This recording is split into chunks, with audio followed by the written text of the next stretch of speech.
Governor Rick Scott's motto for his state is Florida is open for business. He's accelerating the state's campaign to attract businesses with a proposal to eliminate Florida's corporate tax entirely. And he joins us now on set with the It's Your Money tax cut agenda.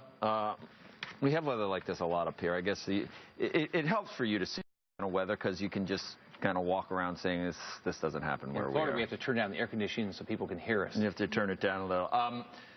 I 82 degrees today in Miami. 82 degrees, balmy, breeze. Let's talk corporate taxes, because I think it's fascinating, number one, to look at the way different states handle corporate taxes, because then you can see the migration of companies and capital in this country, and then hopefully you can be smart enough to extrapolate nationally and say, wait a second, if it works that way in a state, shouldn't the federal tax writers figure something out about being competitive globally? And you ought to be able to figure it out. But how much of the Florida state budget is now coming from corporations that you would be losing? Well, it's a little over $2 billion. And how much of that is? But we've already raised the credit every year, so now 70% of our businesses don't pay a corporate tax. But how are you going to? So it's $2 billion, and what's your total budget? It's $74 billion. So only 2 out of 74 is from corporations. Look, here's the way it works. As we get more people to move to our state, we'll pass New York in the next few months. As we get more people to move there, the average person pays about $3,300 in state taxes, okay, in Florida. Way below the national average, way below New York, like half of New York. The average individual in personal income tax, sales tax, property tax? It's sales tax and property tax. So what happens is there's no income tax. Yeah, there's no income tax. So we're in a position where it's hard to compete. No income tax, right to work state, gateway to Latin America, a low business tax, and more businesses don't pay it every year.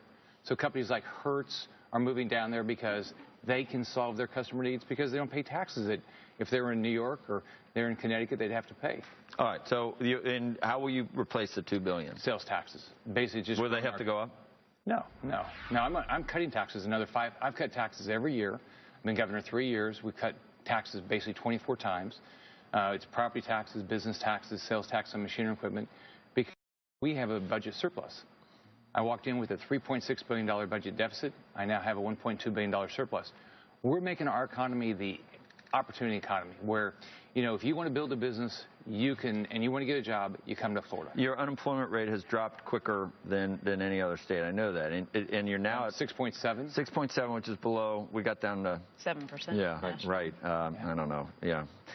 Anyway, so you're at 6.7. Were you higher than? Were you always? I would think you'd always be below. The 4 years. But you weren't. No, the 4 years before I was governor, unemployment went from 3.5 to 11.1.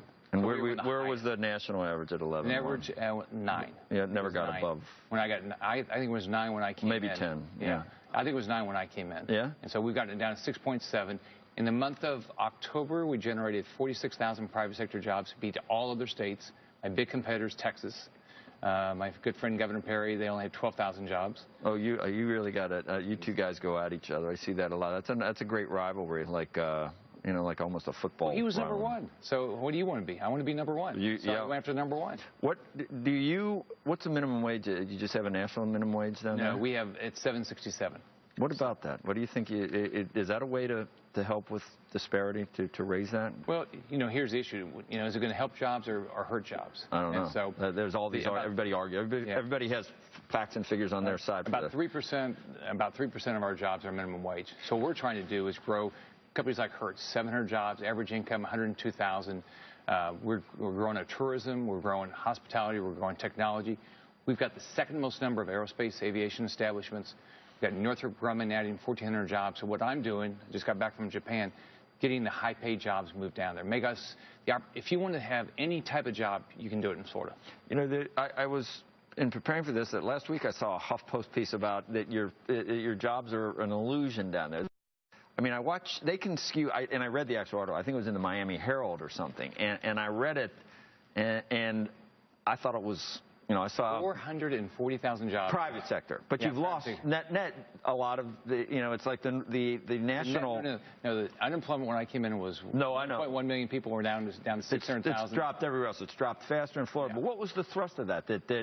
And you acknowledge in that piece that it takes some of these are long-term jobs that the efforts you're doing now, you're not going to see pay off until And you don't operate in a vacuum. The national economy means something to you. No. We've generated 440,000 private sector jobs. Net, we've taken the number of people on unemployment from 568,000 to about 235,000. Unemployment's gone from 11.1 to 6.7. So we are winning. And you've also lowered the number of government workers to what? 114,000. I started with 127,000. We've got the lowest number of state workers per capita in the entire United States. It's not politically correct to say that moving from the government to the private sector is a good thing. You know that. I mean, getting rid of government jobs is still getting rid of jobs. Yeah, but we're adding private sector jobs. We're going they might be better, because then you can collect taxes from those people to pay for the government jobs that you absolutely have to have, right? And housing prices are up. Right. You know, new home construction's up. My real quick question is this: can you apply this to other states across the border, or does it become a race to the bottom? Does it work for you, but it doesn't work for another state that either has legacy costs that they can't deal with or other things? Here's the problem. We're competing in a global economy. And so if we put our companies in our country at a competitive disadvantage, we'll have fewer jobs. Now, to a certain extent, we're outrunning the bear. The bear is the federal government. The federal government, more taxes, more regulation. So we're beating all the other states. I mean, my competition is Texas. Right. But our country eventually is going to say we're competing in a global economy. Have higher taxes, sooner or later, more regulation, all these things.